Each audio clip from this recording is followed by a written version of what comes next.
I'm here with Joel Stein. Hello, Joel. He's the author of a piece that many of my listeners and readers will have noticed recently, a Time cover story. Check you out, bitch. About trolling. Your Time cover. Now, tell us what was the way this was billed on the front cover. Something like the internet is being destroyed by a culture of hate. Was that roughly right? Which is a big bummer, because I really wanted a cover that trolled. So I wanted a cover that said something like, trolls are great and they're saving us all, and then the inside would say something different. Well, I mean, you did troll with the piece, though. I mean, the piece is a troll in of itself. You're my new favorite troll. I mean, you're trolling both sides with this piece, right?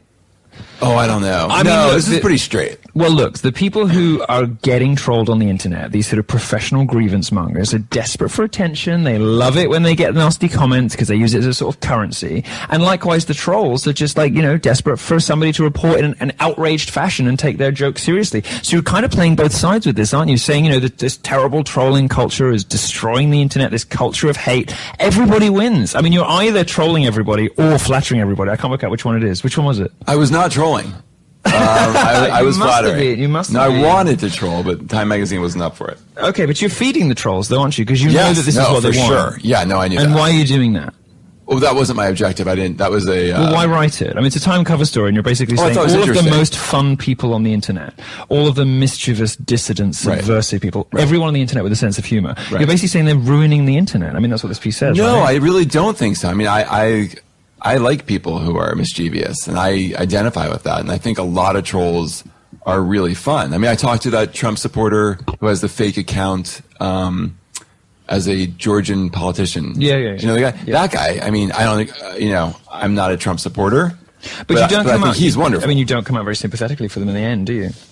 Well, I came up sympathetically for him. I think he's having a lot of fun. And I think that I talked to a bunch of people that didn't make it in on the fun side. Were like, that @fart guy? That guy. That's a wonderful human being. For whatever reasons of editing, reasons of space. Reasons of space. They didn't make it in. Why are all your victims liberals in your piece? That's interesting. That's a good question. Because I have a theory about this, which I will share with you. I think you're going to. No, go ahead. No, I'm going to, but I want to know what you think first.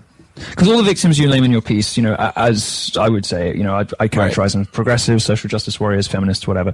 Conservative women get appalling abuse on the internet. Why are none of your examples anything but far left victims? I think they are more upset and more hurt. But I could have and should have. Lefties get more upset. I think the way they're something trolled, about politics that makes you. The way they're trolled is that you think lefties get trolled worse.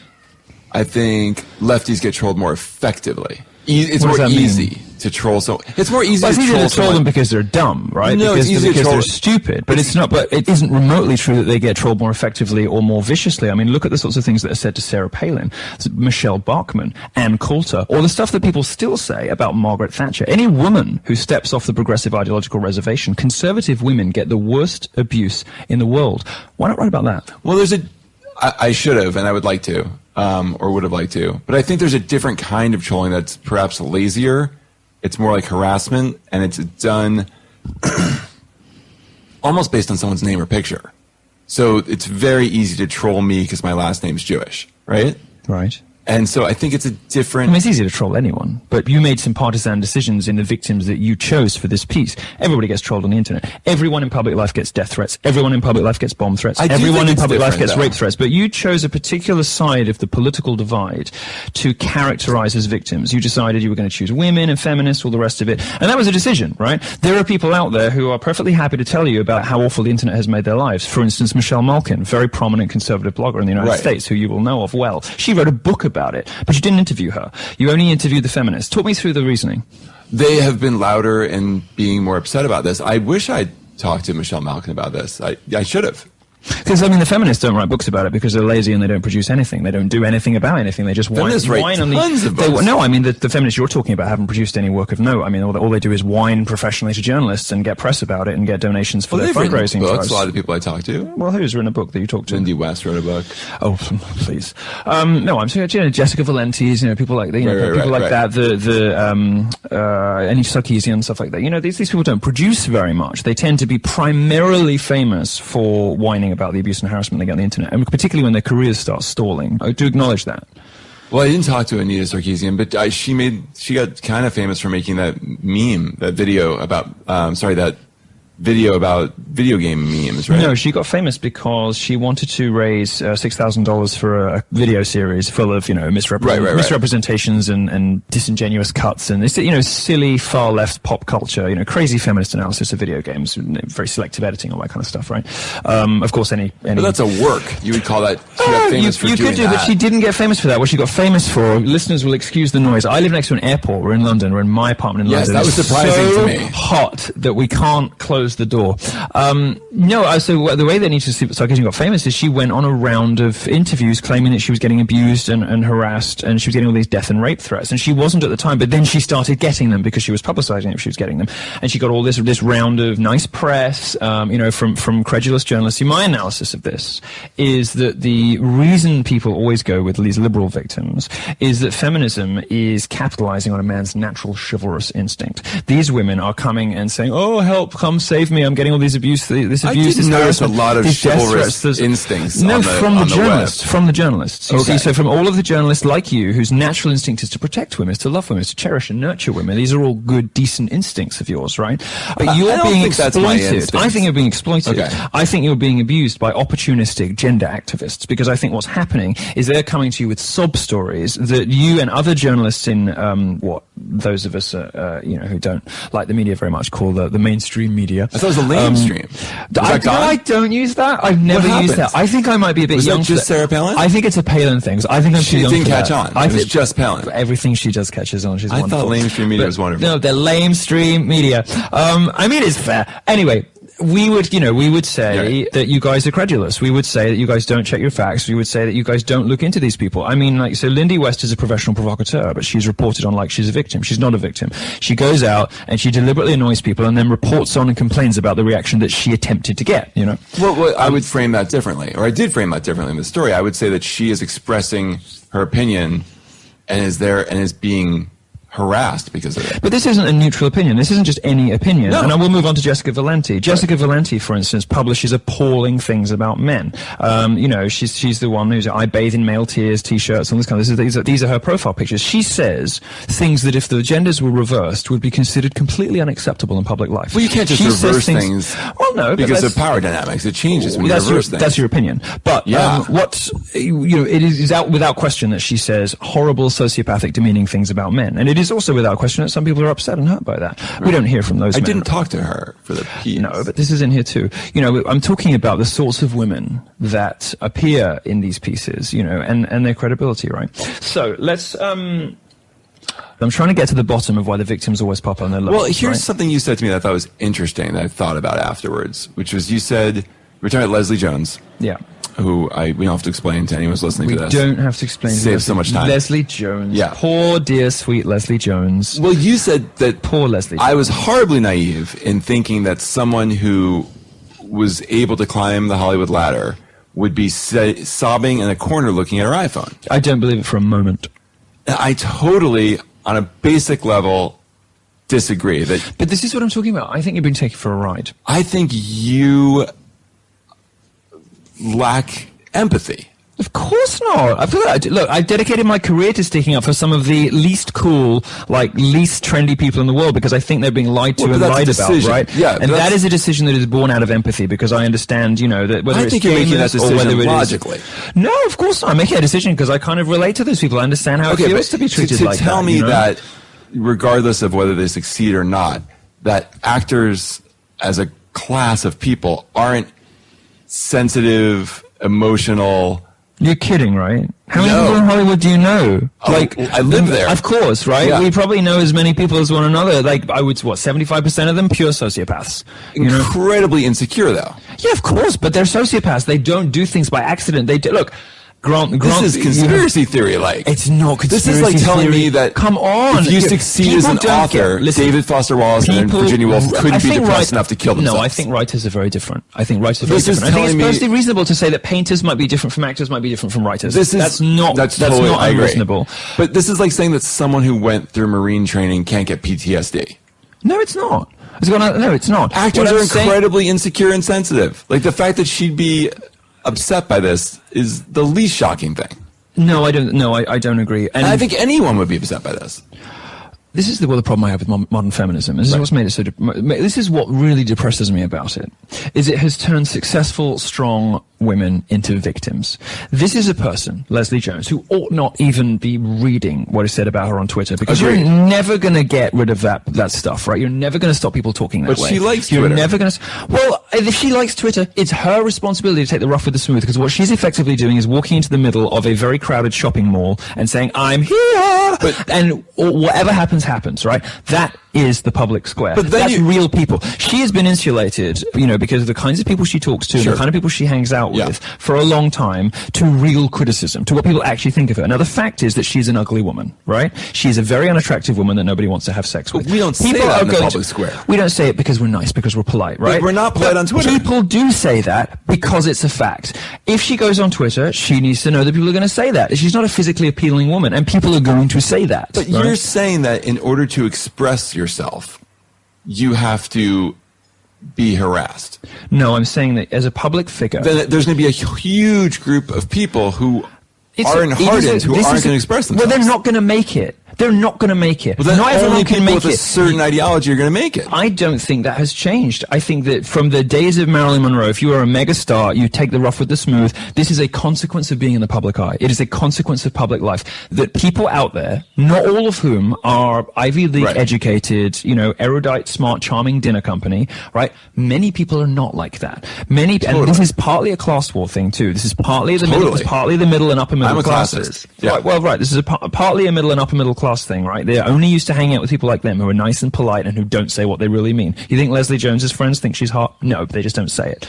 But the point is, when you come into direct contact with the actual public, you discover that they're not like your friends, right? But they're not supposed to be able to knock on your door and send you mail. They can't knock on your door. Twitter is not your door. Twitter is not your front door. Right. You want to know about front door? We're in my flat right now, okay?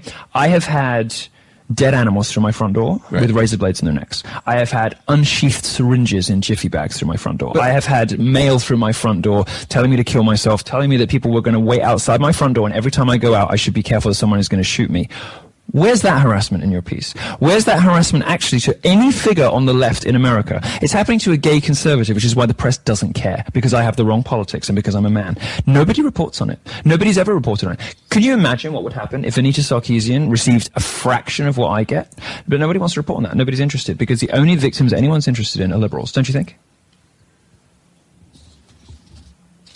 No, I don't think that. And I do think that's interesting that you get dead animals to your door, and it's I didn't make a secret of it, but nobody was interested in reporting on it.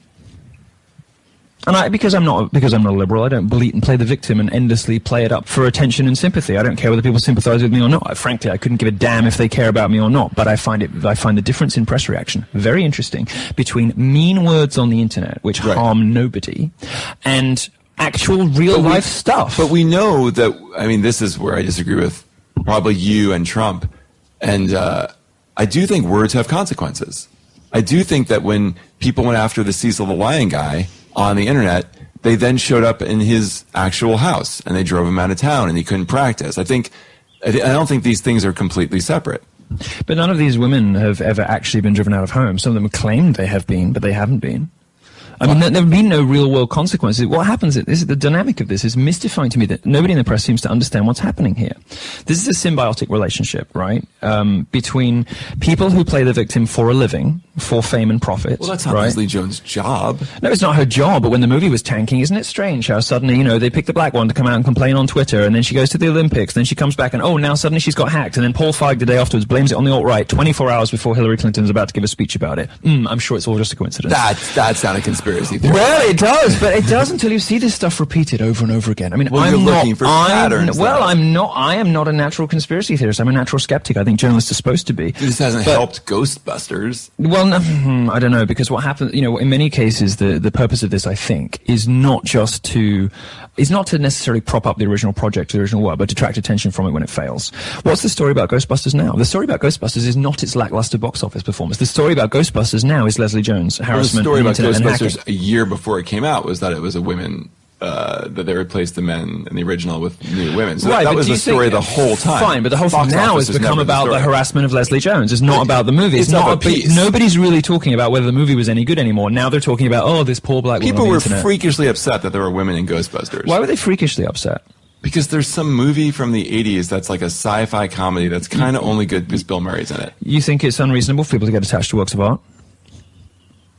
Are you saying that you get to decide whether Ghostbusters is artistically significant enough to judge whether people have a right to be attached to it and to feel nostalgia for it, and for not to have its sort of memory trashed, if you like, by far left parading politics? I mean, that whole movie was conceived out of spite, right? The whole movie was conceived out of spite. From beginning, did you watch it? No. Well, then how do you know? You have no basis on which to say that. I've seen it twice. Well, I know Paul Feig, and I think the movie was conceived. Oh, well, if you know the director, then you must know exactly every frame of the movie. What are you talking about? I'm just saying, having seen the movie twice, which you haven't, no. Then I'm telling you, I'm sitting there, and this movie is the first movie that I think I have ever seen that appeared to be conceived entirely out of spite. You know, from little touches, like the end, they kill the big marshmallow guy by like blasting him in the nads. Stay Puft Marshmallow Man. I remember that. But by blasting him in the nads, Right. Like all these these nasty, it's thin, mean, sarcastic, vindictive Twitter feminism of the type that we now see played out over the Leslie Jones affair. It was an ugly way. I mean, they even throw poor Bill Murray out of the window. It could be no better analogy for what they'd done to the franchise than throwing out everything that was good about it. As you just admitted, was anything good about it. Throwing everything that was good about the original franchise out the window and replacing it with this plotless, characterless, thin, mean, vindictive feminist garbage. Are you saying that you have, the final say on whether Ghostbusters is worth enough to say whether people are justified in feeling aggrieved about that? They saw this coming and they were right. Yes, I do feel like I can say that. Fine. Good. Okay. All right. I feel like I can say that. Look, if you're super attached, I'm sure I can figure something I'm super attached to, and they mess with it. I'm sure that's a bummer, right? Right. But how you react to this petty grievance. Well, how did people react? All they did was downvote a trailer, and suddenly this is evidence of some like misogynistic internet conspiracy because a trailer got downvoted.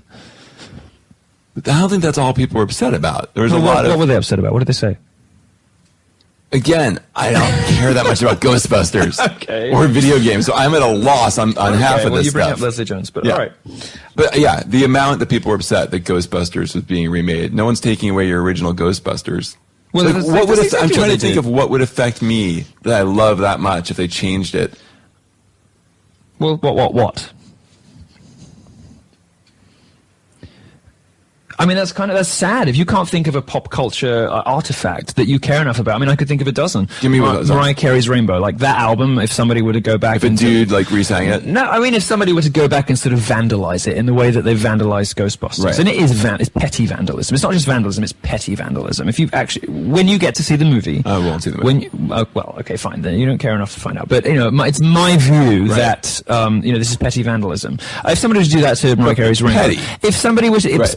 Specifically petty, which is why I hate it so much, because vandalism can be fun, I love remix culture. I love, sort of breaking things apart. But not when there's women in it. No, oh please, give me that. Not when it is purely in the service of wacky, fringe, political nonsense. Which leads me on to the next question. Do you think there's... Oh, another artifact, Buffy the Vampire Slayer. If they made Buffy a man, I would be so mad. Why? Because Buffy is the ultimate feminist icon. Right? She's the perfect feminist icon. Buffy the Vampire Slayer saves the world over and over again, using her femininity, not in spite of it, right? It's her female vulnerability, her weakness with the male leads, and her vulnerability in the face of some of the male big bads. That is why she wins. In the 90s, we had all this great... Isn't that where you argue men are right now? No, what I'm saying Wouldn't that be the perfect remake with a man who's being, fed all this feminist bullshit, and then he has to make the vampires like Jessica Valenti and Lindy West. It's a Nietzschean twist where the sheep has confused the wolf into thinking that weakness is power. Right? I didn't even think of that. That's a really good idea. Maybe I should do that. I can rewrite anything. No, well, but perfect. I'll write to Whedon. He'll definitely be up for that. No. As a musical. Well, we already have a Buffy musical. Oh, is that right? Season 4, 6. One Small Feeling. You haven't seen that? I haven't watched Buffy. Oh my God! What is wrong with you? What is wrong with you? We have no shared frames of reference whatsoever. This is hard. The reason I like Buffy, and I also, for instance, like Sex and the City, and I like Ally McBeal, all of which came out in the 90s, right? Is that these women were women who didn't mind admitting that they wanted or needed a man. They didn't mind being feminine. I mean, these were beautiful, feminine women who didn't mind admitting their vulnerability. vulnerabilities and who won because of those vulnerabilities, right? That's why we loved them. Sex and the City, every character falls into that box. And to the extent that the lesbian Cynthia Nixon was kind of like playing with male dress and mannerisms, it was still very gentle. It was a nod. It was a nudge compared to, for instance, to Lena Dunham or Amy Schumer, who were both disgusting hogs. Now, these women were women. They were real women, but they were strong real women, and they won because they were women. If you contrast that with the sort of female role models who you'll have today, they're basically men with breasts, you know, as my friend Vox says. You know, they're like the superhero movies. They think, act, and behave like men. They just happen to be in the body of a woman, and they're unconvincing because it's politically motivated. It's not coming from a play. My supposition Amy Schumer is unconvincing as a human being, or yes, for sure. She's definitely unconvincing as a human being. You think she's not like that in real life, or I'm just amazed she doesn't have her own orbit. You know, I know, but, you know, the problem I have with her is slightly different. The problem with Amy Schumer is that she's sending out poisonous messages to young girls. She's telling young girls that you can be fat, that you can burp and fart and act like a man, right? Be promiscuous and drink and all the rest of it, and that you will find a boyfriend and be happy. Well, that's you think women who lie. Promiscuous that's a lie. And burp and fart will not find a man? Men don't want that. Men don't want... No, men want women to be women. Right? And now all the messages that women are getting these days are about, we're wandering off topic slightly, but all the messages women are getting today is that you can be like a man and you'll still be happy. That's a lie. That's a lie. And it's a lie propagated by the lesbians in gender studies departments in universities. And it's a lie propagated by celebrities who are put there because of their politics, not because of their talent. Do you think that Lena Dunham is talented? You start to sound like a radical Islamic person. Okay, you need to unpack that one. Well, you're like, women have to act in a very prescribed way. No, I'm not saying they have to act anyway. They can act however they want, but it's not good for them. It'd be better if they did. Well, it's obvious. Look, women have been getting steadily unhappier since the Second World War. Every study shows the same thing. The women's groups, everyone says the same thing. Women have, at the same time, been getting more equal. They had more opportunities in society, more access to education in the workplace, more equal funding and availability of everything they want, right? Women have been acquiring rights at light speed since the Second World War, partly as a result of the Second World War, right? But they're still getting more miserable. It cannot be unconnected. Are men getting more miserable too? No, not particularly. So men are getting happier. Men are staying about the same. And women are getting unhappier. Now, this cannot be unconnected to a woman's changing role in society. The expectations we're placing on women, right? We're telling them that you can be a mother and have a career and have it all. That's a lie. We're telling women that you can get fat and you can be unappealing. You don't have to worry about what you look like. That's a lie. You know, the fact is that men are That's a lot of causation instead of correlation, right? Well, nobody can say for sure. Right. Who knows, right? All I'm saying, the furthest I'm going with this, is that women have been getting unhappier as their real world situation has been improving. You know, women now are advantaged in education over men. They're advantaged in many cases in the workplace over men. More women go to college, more women graduate, women get higher grades. 2015 Cornell study, women have a 2-to-1 advantage over men going for STEM subjects, right? Many things that used to be true about gender imbalances haven't just equalized, but they have reversed in the last 10 years. But women are still miserable and getting more miserable all the time. Why? Cannot be unconnected, right, to the messages we're sending women about what they can be. How many miserable, single, 30-year-old women do you know? I know a lot. And in many cases, they are single and miserable because they listened to feminists. The reason I bristled when you said I lack empathy is actually the majority of my anti-feminist commentary comes from a deep compassion for women. I want women to be happy. And all the people who are prescriptive, telling them what to do, what can't they just decide? No, it's not about me telling them what to do. There's some basic biological realities about men and women. Men are visual animals. If you're fat, you won't get fucked, and you won't get a boyfriend, and you won't get a husband. Like, that's just a reality, right? Of course, there are the occasional chubby chasers and whatever, right? But the reality is, if you are an unattractive hog, you won't find a husband. But that can't be true, because our nation, my nation, is obese now. And these women seem to be... But that's why they're all single. That's why they're all single. Like, people aren't getting married. There's no correlation between your weight and your singleness. Oh, I bet there is. Really? Oh, absolutely. Absolutely. And this is why the women are all single. And you want to know another worrying thing? Then we must get back to trolling. Please. Another worrying thing is that rates of female obesity are going up faster than male obesity. Women are getting fatter faster. Partly, I think, because of the messages that are being sent by culture, by people like Amy Schumer and whatever. Anyway, 90s, great female feminist role models. If somebody were to go back and make Buffy the Vampire Slayer a boy, I would be mad. Except in my Nietzschean model. Maybe as a sort of, I don't know. Do you think there's a political dimension to trolling? Do you think there's... I do. Okay, so you probably know already, I would characterize the trollishness on Twitter in particular, but pretty much everywhere on the internet, as a response to political correctness, as a response to the sort of stultifying language codes. In the 90s, I would have said the bad guys for artists and creators were probably the religious right, who I don't particularly like either. The left wasn't so great in the 90s. The left wasn't so great either, let's be honest. But I think maybe going purely on headlines, right? Maybe the people who got it in that woman? That woman who testified against... Well, we had Mary Whitehouse in the UK, right. And you had someone else in the US, whose name I don't remember. We had a couple liberals. Yeah. Anyway, so right... Not a great record on this. I don't like those guys either. And now it's almost exclusively the preserve of the progressive left, trying to police culture. The religious right really has no purchase on popular culture. Is that right? Look at the response, for instance, to evangelical Christians saying that Harry Potter promoted witchcraft. Oh, they were mad about that. Laughter, right? And it was laughter because it was a ridiculous claim. It was also an unfair battle. But it is no more ridiculous than people saying that video games can make you sexist. There's nothing more stupid than that, right? It's an equally ridiculous claim for which there is no evidence whatsoever. Yet that was eaten up by the media. People were like, oh, yeah, I'm sure they can. There's unhelpful depictions of women in video games. Yes, I'm sure you must be right. That's a conspiracy theory. That is a lie. I mean, there's no evidence for it whatsoever. It's not a conspiracy theory. It might not be true. Well, I don't know. I mean, for me, it falls in the same bracket as the patriarchy, the wage gap, campus rape culture. These things are conspiracy theories because you don't think there's rape on campus? That's not what I said. I said there's no rape culture on American campuses to believe... Oh, 1 second. This is very unprofessional. It's the furries again. What can I say? We can't keep them away. I have heard back from our recent sponsor, Dreamkeepers, and they are thrilled with the traffic they've received from Milo listeners. So thank you, boys and girls, of course, and everything in between. So thrilled they are, in fact. They have offered to draw me as a furry. Don't bother contacting me with suggestions on which animal best represents my stunning physical beauty, witty intelligence, and of course my modesty, because I have already decided. Help me keep Dreamkeepers as a sponsor if you would like to find out and perhaps even see my fursona.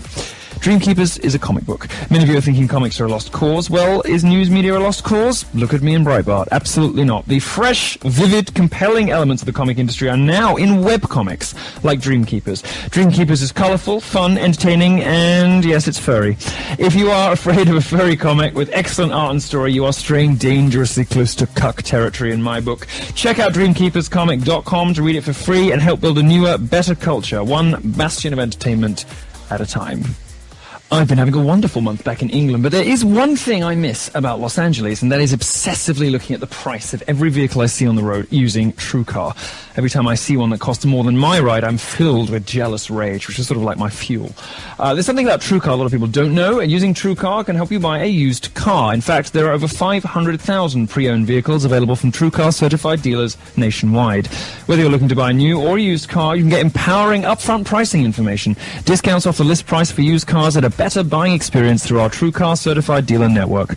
There are over 500,000 pre-owned vehicles available from TrueCar certified dealers nationwide. You'll see what other people paid for the car you want, so you know what a fair price is and you feel confident. With TrueCar, you can connect with a local certified dealer of your choosing, so you can enjoy a quick, easy buying experience. And using the TrueCar website or the TrueCar app, you can easily find the new or the used car you want. When you're ready to buy a new or a used car, visit TrueCar.com or download the TrueCar app to enjoy a better buying experience.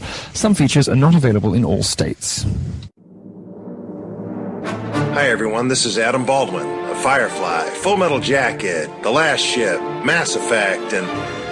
oh hell guys, it's easier to make a list of cool stuff I'm not in. You're listening to The Milo Yiannopoulos Show on Podcast One. Yeah, you can't be surprised. You missed all the good bits. All right, we're back. I'm going to actually just jump back to... Wait, I should first tell you that I am Amy Schumer and Lena Dunham, I'm a big fan of both of them. You won't be surprised by it. Of course you are. And I'm also disturbed that your microphone says Heil in 2 places. I am not responsible for this. I did not make this purchase. It's your people. No. It's your alt-right people bought the Heil microphone. It does say Heil, doesn't it? Twice. I'm looking for the Hitler on there. I think I should start my show like that. I should say, Heil! You're listening to the Milo Yiannopoulos show. Oh my God, you're too good at that. Well, my mother's German, you see. It's in my blood. It's in my blood, you see. No, if you look around, Trump has this, this is the silliness about Hitler, right? Everybody knows that Hitler will get... You rarely hear this is the silliness about Hitler. That's why I came here. I mean, there's just this word. As soon as you deploy it, people have to start edging around and being careful. Sure. There's this allegation that Trump kept a copy of Hitler's speeches behind his bed. Right. Whether or not it's true, why wouldn't you? Like, there's some of the most effective political speeches in history. Like, why would you not want to read them? This is the thing, like, you own a copy of Mein Kampf. Well, duh. Like, I read Mike and Gorka and Vox and BuzzFeed, every day, all day. I think they are, equally evil as anything fascism has produced. Well, not really, but they're evil, but I read them every day because I want to know the opposition. Why, if you care about the roots of anti-Semitism, about why people actually really hate Jews, why wouldn't you read Hitler? Why, in fact, wouldn't you be reading Hitler all day, every day? Well, there's good reasons not to read Hitler all day, every day. He's not a very good author for a start. I mean, I would argue that when Mein Kampf is pretty boring. I've actually never read Mein Kampf. You seem to have read very much. I know. I want to know what you do read and listen to it. Carry on. I think there's a difference when someone who's been accused and runs with a crowd that's been accused of fascist beliefs and is talked about in a way that sounds kind of fascist to me, about liking Putin or about the role of the press and wanting stricter libel laws. It's like guilt by association, basically. So as long as someone's been accused of something, exactly, then their possession's a fair game. Then exactly. Okay, and I'm the fascist. Okay, right, so we were talking about whether trolling has a political dimension. Yes. And I want to know, I mean, as you probably know, I think that resistance to political correctness, the stultifying language codes of the left and whatever, is a primary motivating force behind a lot of the political fun. I think that's probably that's happening online. I'll buy that. Is this, and I'm going to throw you a bone here, is it perhaps because the free speech warriors are on the political right these days, and that might be a new development, is that perhaps why some of the most prominent victims of this seem to be liberals, seem to be progressive women? Could it be that there wasn't such an odious example of selection bias in your piece as I initially suggested, because, in fact, the majority of the trolls are on the right, so it stands to reason that most of the targets would be on the left? What do you think? I liked some of what you said there, or I think some of what you said is correct.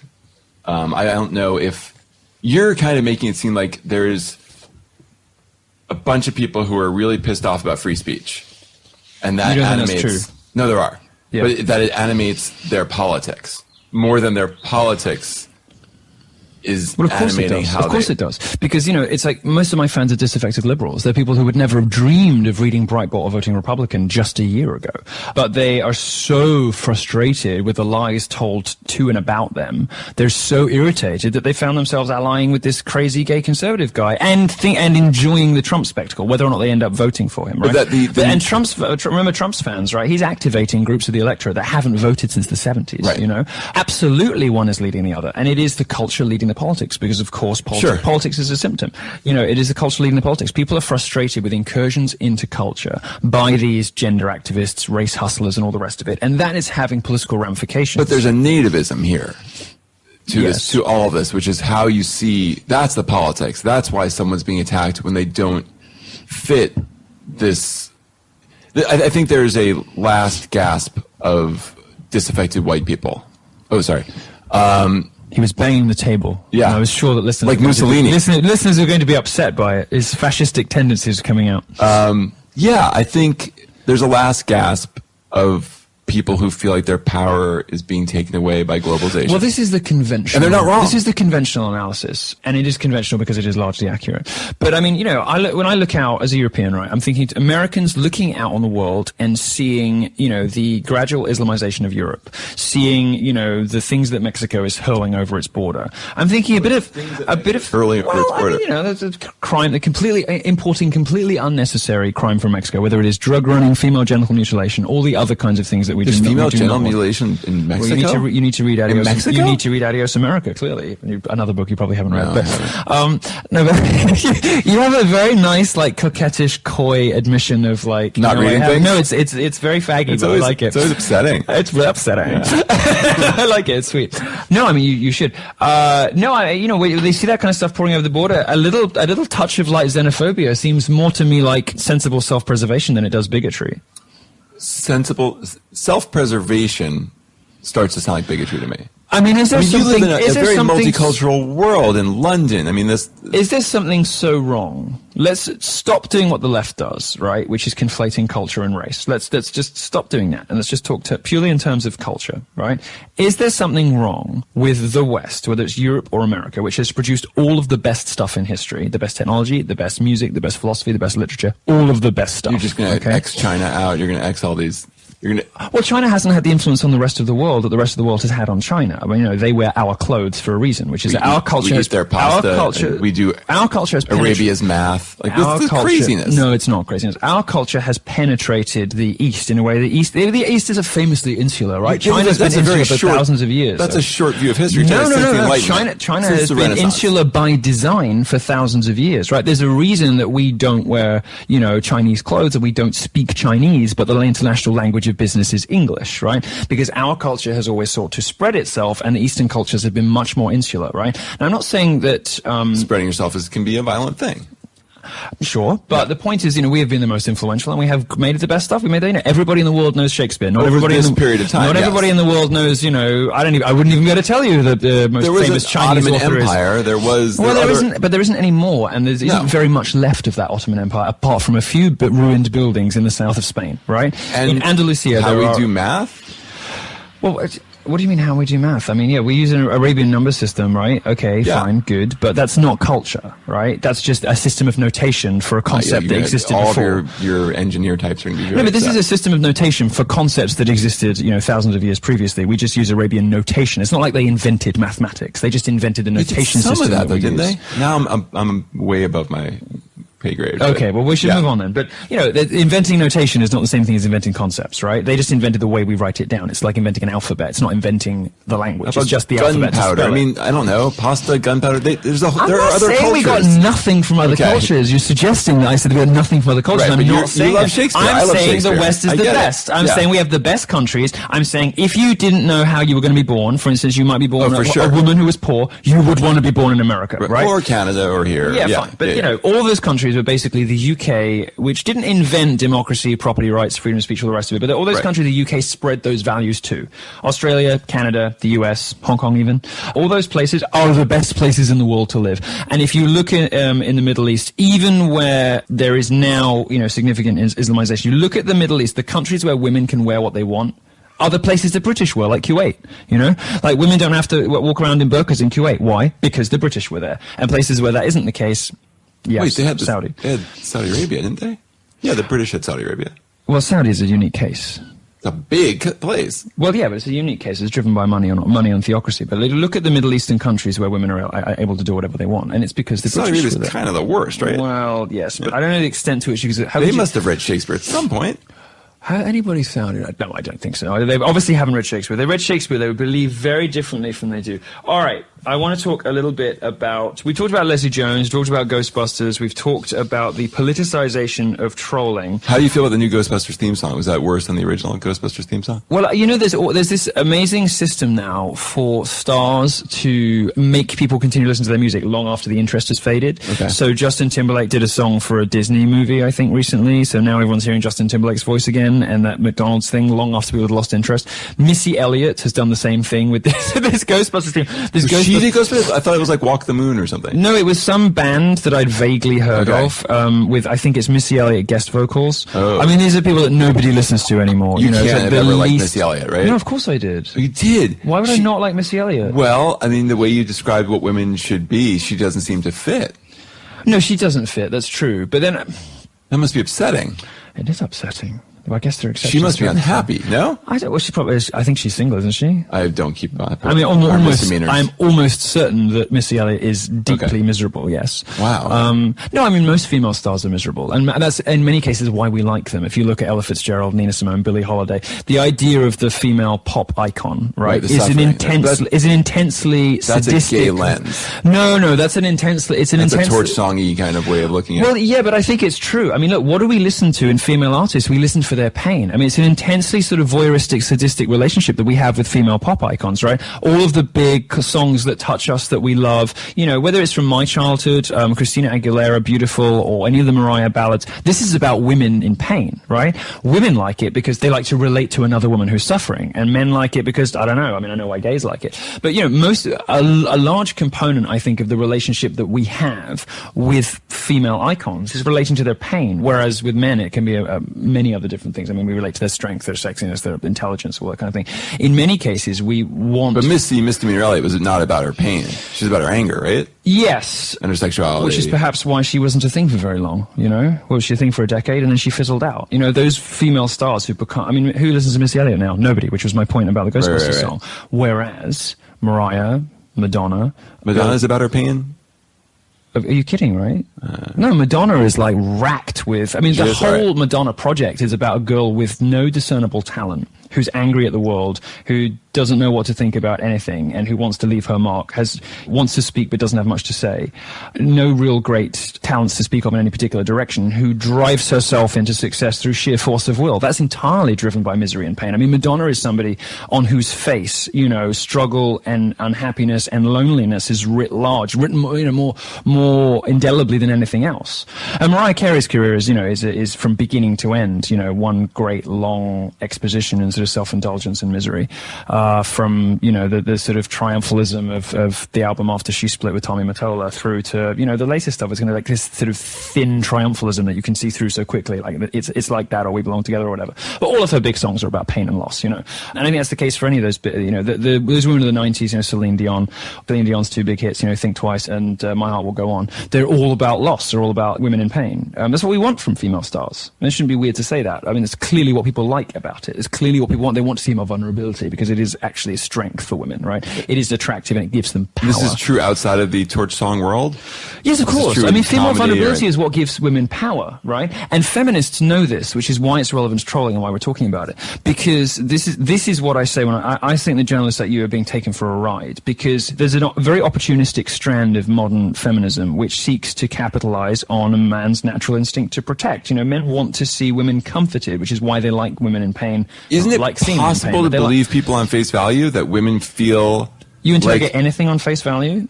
Do I mean, do you take anything on face value? I don't. I'm trying to work out what's going on. I'm trying to work out what's actually happening there. Yeah, what the I take a lot of things on face value. What the psychological processes are, what the real story is. Nobody ever tells you the real reason they do anything. You have to dig for it. You have to fight for it. You know this. You're a journalist. You know, you have to work it out. You have to speculate as best you can based on the information you have available what the real motivations are for these things and come to I think you talk to people and listen to them and hear what they have to say. Well, I don't believe anyone. I don't believe when I ask people why they do things, I don't believe them at all, which is perhaps one of the problems interviewing people about this subject, because trolls are going to deliberately give you wacky explanations for why they do things, which have no... I think you gave me an honest reason why you did things when I talked to you for the story. I don't feel like you trolled me. I feel like you... What did I say? I actually don't even feel like we've trolled me. I feel like we've told me the truth. I don't know about him. Weave is very interesting. So he's one of the smartest and funniest people I know. Obviously has some of the most odious opinions of anyone I know. I mean, real nasty stuff. The guy has a swastika tattooed on his chest, you know? Yet he's so fascinating. And I sort of can't tear myself away from how interesting he is, you know? It's difficult because in an era when you're supposed to disavow, as Donald Trump was demanded to do, you know, about David Duke, and is about to be demanded of, you know, the alt-right and whatever. By the time we're listening to this, I think Hillary will have given her speech, and we will know how hard she went in on Breitbart and on me. You know, I think in an era when you're supposed to disavow your own bad actors, which the left always demands that other people do, but never actually does itself, I sort of don't know whether I'm allowed even to talk to him, but he's certainly fascinating and interesting. I kind of wish I'm going to try and get him on the show. The bosses might let me. We'll see. I would like to know, we're going to wrap up soon because I think I've given you enough of a hard time. Is it weird to feel comfortable or be interested in Weave and not be interested in someone being fascinated by and wanting to hang out with and wanting to know more about someone who runs Black Lives Matter? And I don't mean to draw an equivalent. I don't think they're similar at all. I think they are similar, because I take the view that Black Lives Matter is the worst. I'm just seeing who you associate yourself with. Okay, that's what it is. I kind of don't care what people believe. I'm not really interested in what people's particular political views are. I just like people who are interesting, and I like people who are funny. And it seems to me that the people that you went for, in your piece and characterized as hateful, in the time cover piece we're talking about, the people you characterized as hateful, as ruining internet culture, are actually the only people who might save it. They're the people who are holding on to the original spirit of the internet. I think that might be true. Okay, but that's not what your cover story says. These are the people who are, like Camille Paglia used to say that gay people were guardians of the masculine instinct or impulse or whatever. I think the trolls are in many cases the only people telling the truth. And I think the trolls are the people keeping the dissident, mischievous spirit of the internet alive in a period when speech is being shut down and, language codes, speech codes are being applied everywhere. I think the trolls actually are the people who might save us. And the reason I took such strong objection to your piece, and the reason I wanted to have a chat with you about it, is that I think to answer your question about weave in the same breath, is that I want to surround myself with the most interesting people, the people who think through things the most, have the most interesting, unique insight into things. I want to surround myself with people who will go there when nobody else will, because it's only at the fringes of culture. It's only pushing the limits of what can be thought and said. It's only in those places that interesting things happen. Only with the Nazis that the interesting thing happens. No, the Nazis are a consequence, a cost of doing business, of you allowing everybody to say what they want. When you allow everybody to say what they want, you're going to get black supremacists, like Black Lives Matter. But you're going to get white supremacists. In them. You find them to be the interesting people, the people you want to hear more from. I don't find Nazism that interesting. I don't find. I think that's dumb. I think that's dumb. I think Nazism is the most interesting thing ever to happen in history. It's a profound. Oh yeah. I'm sorry, neo-Nazism. No, I think it's very interesting. I think it's very what motivates people. Black Lives Matter is obviously a very middle class movement motivated by a sort of weird new kind of black supremacy. Oh, for sure. I think it's very obvious from everything they say. And the world that Black Lives Matter wants doesn't look that different from the world the KKK wants. They want segregated dorms. They want to separate. They basically want separate their own stuff for everything, right? They basically want to separate the races, which is what the KKK wanted. Well, fine, but let's be honest about what Black Lives Matter really is in that case. They, leave black cities in flames and they want to separate everybody else. Well, fine, okay, fine. But that's a black supremacy movement. Now, what I find more interesting is the nationalist, nativist, populist movement that's happening in libertarianism and on the right. The very fringe of that, right, which gets, in my view, undue attention, is the neo-Nazis, right? I don't find the neo-Nazis as interesting as I find the movement itself, the main big, what you might call the alt-right, Generation Trump, cultural libertarianism, whatever it is, right? I find that very fascinating. I think it is the most interesting thing in politics right now. Is this cultural libertarian, Generation Trump, alt-right thing. It's in fact the only interesting bit of politics. And it's the only interesting bit of politics because it's the only bit of politics that's really interfacing with culture. Now, it seems to me the left, whether it's Black Lives Matter, social justice, feminism, all they really want to do is shut culture down. You don't very often hear about them celebrating culture unless it is a political stunt like Mattress Girl, right? They're happy to talk about art, provided it is highly political art. And in her case, she lied about being raped and then demanded attention for 6 months. Are you saying that the alt-right is making all the great art in the world? Well, if you look at the amount of creativity online, right? Look at the... Online? You're talking about just the crappy memes. Well, you think that for you they're crappy memes, but for me... They're not Shakespeare. They're not Wagner. No, they're not Shakespeare. Although the alt-right made No, they're not Wagner. Shakespeare, but some of them are incredibly fun, incredibly brilliant, witty and clever, in a way that the left cannot offer a resistance against how funny and brilliant the alt-right is. And yes, it's not high art, okay? It is low art, but so's Chaucer, and so actually is a lot of Shakespeare. Just because there's farting in Chaucer? Well, no, Shakespeare is not, let's take Shakespeare. Shakespeare is not high art when it was performed, right? At the time, it was the sort of thing that peasants went to listen to, like dukes and duchesses did not go to listen to Shakespeare plays, right? We like them now because we've come to appreciate the complexity and richness of language. But at the time, they were equivalent to going to the movies, okay? Now, I'm not saying that memes are high art. I'm not going to place them alongside Der Ring des Nibelungen. But what I'm saying is that they do contain a level of insightfulness and cleverness and questioning about the world around us and fun and humor and brilliance that is unmatched. I think you've twisted yourself into knots when you tell me that neo-Nazis are the most interesting creative people out there. Or that you're interested in them. That's not what I said. That's not what I said. I said the neo-Nazis are a cost of doing business if you let everybody say what they want, and that I was primarily interested in the movement, not them. But a lot of what the movement is saying seems like watered-down versions of what they want. No, they do it to get a rise out of you. They do it and it works. But that's... You wrote a whole piece about it. It worked. That's the trolling excuse that I don't completely buy. I don't think if you don't like not being able to say something, you come up with the thing that you're not allowed to say. I think you have to feel that to begin with. No, that's ridiculous. It's totally true. No, that's ridiculous. As a professional provocateur. No, that's ridiculous. It's hard for me to see otherwise. If I am told that I can't say something, I want to say it, even if I don't mean it. Right? In fact, especially if I don't mean it. Just to piss the people off who are telling me what I can and can't do. And I think that this movement is motivated more by people like me. No, you have to be a little nativist. And you are. To say this stuff. But I love pissing people off. If I'm told not to say something, if I'm told not to say something, I will say it, whether or not I believe it. Just because I want to remind people that I have the freedom to say whatever the hell I want, and nobody's going to stop me.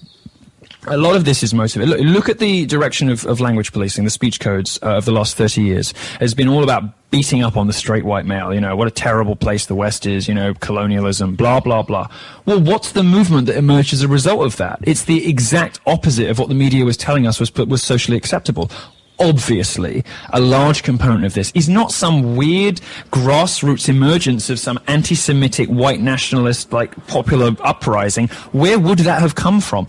Obviously, that's not what's going on. It would come from a disaffected group that had been Why in power are they disaffected? Because they've been lied to and lied about and ridiculed. Or they've been globalized. Down. You've seen that curve. Well, there's certainly an element of that, right? But those people are not the people we're talking about. Those people are not the people making memes on Twitter. Those people are not the trolls. Those people are another section of Trump voters, and again, been reactivated from the 70s, but they're not who you're talking about. You're conflating two different things. On the one, you've got the people who genuinely feel disoriented by a new globalized world. You can feel disaffected on a college campus, or... Yeah, but we're talking about two different groups here. One of them is the older, flyover state Trump voter who believes that globalization left them behind, is worried about immigration, wants the wall, that kind of thing, right?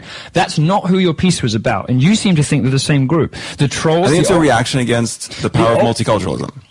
Well, those people do worry about stuff like that, but they don't express it by going and making Pepe memes on Twitter. No, but it's the people who do that are the alt-righters, the college-educated, funny, sassy people who I hang out with, who are great, and who are the most interesting people on the internet. But are also nativists. Honestly, they are a little bit, in the way that I am a little bit. You say it like it's a bad thing. I don't think it is. Right. At all, not even remotely. And that to the extent that they play it up a hell of a lot more to get a rise out of people like you and to get articles written like you wrote. Well, they succeeded. Well, that's a good moment for us to leave it. It's getting very hot here as well. It's sweltering, isn't it, today? It's disgusting. From LA, this is fine. Yeah, I suppose you are. But it's a sort of wet. It's muggy, because we're near the river. Joel Stein, thank you for letting me grill you on your piece. If you want to find it, it is the cover story at Time Magazine at the moment. There's a despicable, horrible picture of a troll. Actually looks really cute. He's a sympathetic character. You see the little thing that they did for the piece? I'm not crazy about the cover, yeah. No, you wanted to really troll people with the trolling piece. Yeah. Instead, you've merely flattered everybody. I know. Thanks very much for joining us. No problem.